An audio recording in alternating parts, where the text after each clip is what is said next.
Bonjour, professeur Tsatsaris. Bonjour Marie. Vous êtes gynécologue obstétricien à la maternité de Port-Royal et directeur de la FHU Préma. Et avec vous, on va parler de l'importance de la recherche, je le disais. Pourquoi la recherche autour de la prématurité a-t-elle une importance déterminante? Quels aspects doit-on encore explorer? Alors, la particularité de la prématurité, c'est que c'est une pathologie qui est multifactorielle, polymorphe et particulièrement complexe. Donc, je vais revenir sur ces termes. Multifactoriel, c'est-à-dire qu'il y a beaucoup de causes. On va en énumérer quelques-unes. Polymorphe, ça veut dire qu'en fait, il n'y a pas une façon de se présenter, d'avoir un accouchement prématuré à 6 mois ou 7 mois. Ça peut être des contractions qui font que la femme va accoucher prématurément. Ça peut être une rupture de la poche des os, ça peut être une maladie maternelle grave qui fait qu'elle va avoir une hypertension brutale. Et complexe, ça veut dire qu'on est parfois dans des situations particulièrement complexes à gérer d'un point de vue médical. On l'a vu dernièrement avec les cas d'infection à Covid, où on se retrouve avec des femmes particulièrement malades qu'on est amené parfois à faire naître en dehors de la maternité parce qu'elles sont hospitalisées dans les services de réanimation. Donc c'est une complication de la grossesse qui est très particulière. Et donc ce qui est important, c'est de mieux comprendre en tout cas les causes de la prématurité. Et si on arrive à mieux comprendre les causes de la prématurité, on peut mieux les identifier, agir sur ces causes, prévenir la prématurité et prévenir ses conséquences. Alors on peut déjà aborder deux causes majeures de la prématurité. C'est l'infection tout d'abord. L'infection, elle survient en amont de l'accouchement comme cause d'un accouchement prématuré et elle peut survenir après la naissance chez le nouveau-né prématuré et elle peut du coup être responsable de complications chez le nouveau-né avec des risques de complications et de séquelles à plus long terme. Les infections peuvent être neurologiques, digestives ou autres. Pierre-Henri Jarreau en a parlé. Et donc ça, c'est un axe de recherche du coup? Et ça, c'est un axe de recherche, c'est-à-dire qu'on travaille pour identifier des traitements ou des vaccins qui pourraient être administrés chez la mère pour prévenir la prématurité ou pour protéger le nouveau-né prématuré par la suite. Un deuxième axe étiologique sur lequel on travaille, c'est une maladie particulière qu'on appelle la prééclampsie. La prééclampsie, c'est une complication hypertensive de la grossesse qui associe une hypertension, une atteinte rénale, et c'est une maladie qu'on ne sait pas guérir pour l'instant pendant la grossesse. Et c'est une maladie qui va s'aggraver au cours de la grossesse. Et donc, à un moment donné, on va devoir intervenir et faire naître l'enfant pour protéger la mère et éviter de mettre en jeu son pronostic vital.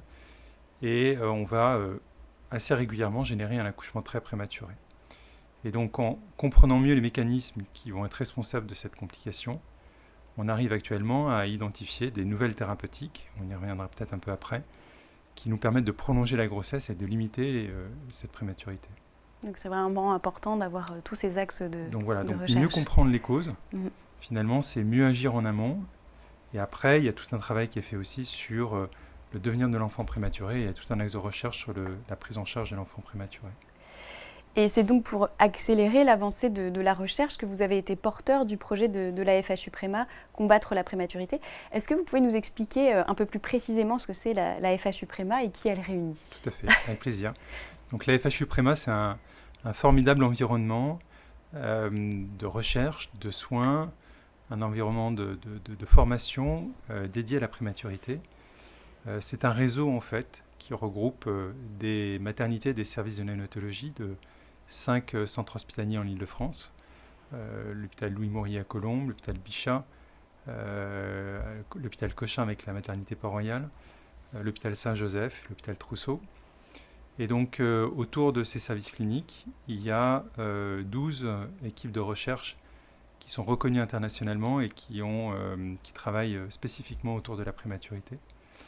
Et on a fait le choix, quand on a construit ce réseau, d'y associer d'emblée des associations de patients, parce qu'on est convaincu que le fait d'intégrer des parents qui ont vécu la prématurité va changer le regard qu'on va avoir sur la prématurité.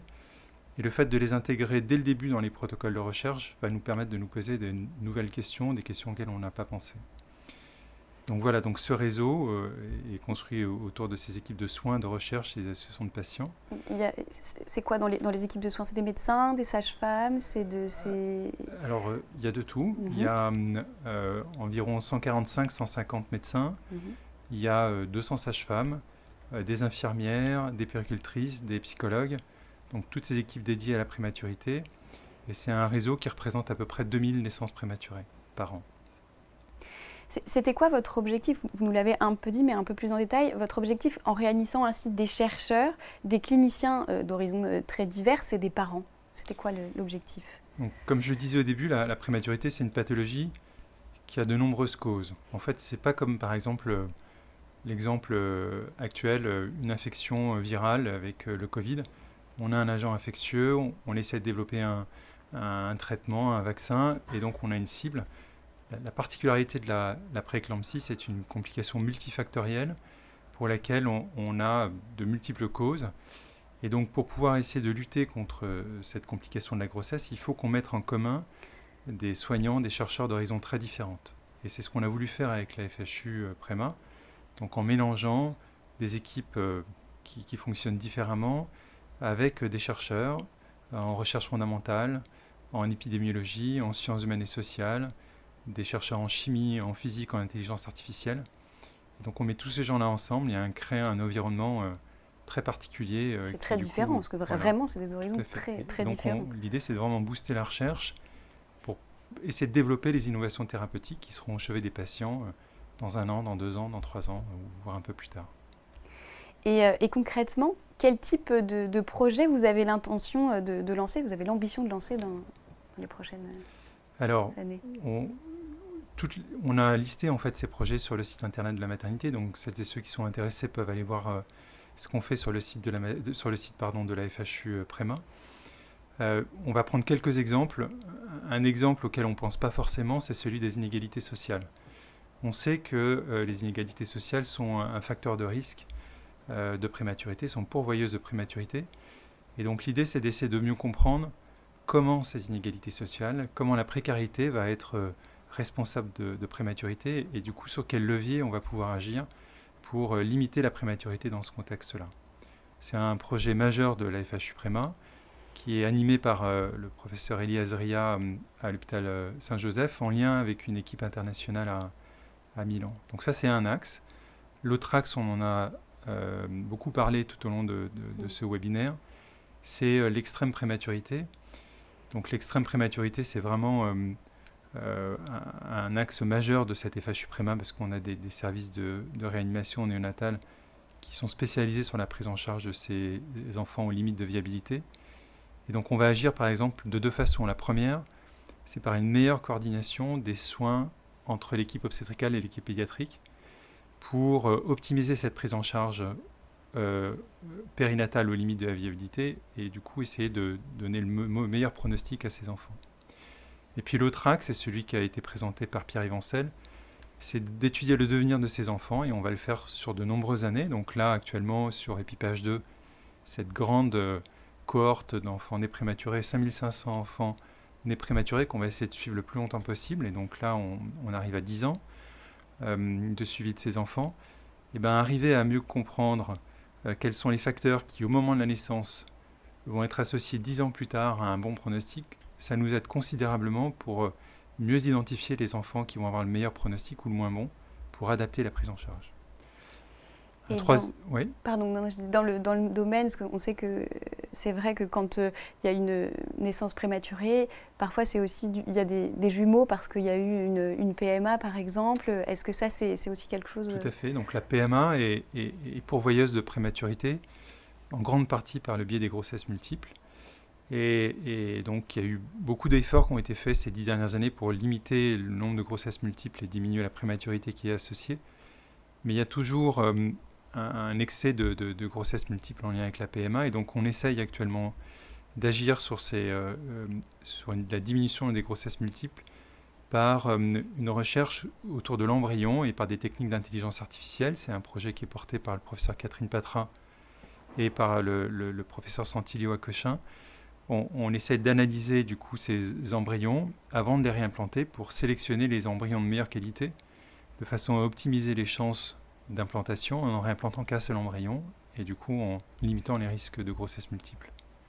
Vous avez de nombreux projets. Est-ce que la crise de la Covid-19 ne vous a pas trop freiné dans l'avancement de tous ces projets? Alors non, en fait, donc c'est 2020 plutôt, c'est la première année de notre FHU Préma qui a été créée en décembre 2019.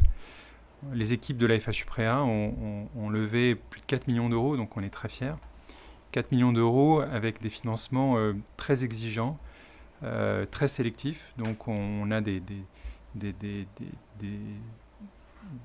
appels à projets. Donc c'est l'Agence nationale de la recherche, l'ANR, les PHRC. On a eu via la fondation APHP, on remercie beaucoup toutes les personnes qui ont donné un grand financement pour étudier l'impact de la maladie Covid-19 sur la grossesse et notamment sur la prématurité.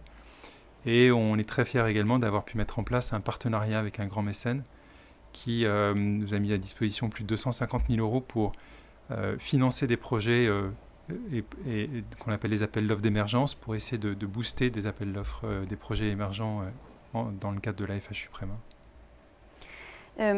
Quelle est votre ambition à terme avec le projet de la FHU Préma?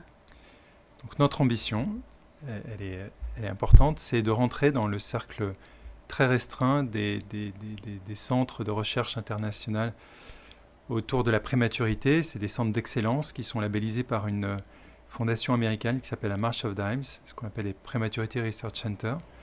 Il y a actuellement 6 centres de recherche internationaux, 5 aux États-Unis, 1 en Angleterre, et notre ambition, c'est d'être le 2e centre européen et le premier non anglophone. Et ça, dans les 4-5 ans qui viennent. De grandes ambitions. Je vais vous poser une question qu'un parent, je pense, nous pose. Comment faire pour participer à la recherche en tant que parent de prématuré? Alors, participer ou soutenir, donc participer à la recherche, il y a au quotidien dans les services hospitalo-universitaires, parce que les services de réanimation néonatale, c'est des services hospitalo-universitaires, des projets de recherche, et donc ce qui est important en tout cas, si on veut faire avancer la connaissance et la science, c'est de participer à ces projets de recherche qu'on propose au quotidien aux parents, puisque du coup les patients sont des nouveau-nés, mais c'est important de participer à ces études cliniques qui sont toujours faites, je dirais, avec un cadre législatif très clair. L'idée est de protéger les parents et les nouveau-nés. Donc à partir du moment où on propose une étude, toutes les garanties sont faites autour de ce projet pour du coup ne pas nuire en tout cas à la santé de l'enfant.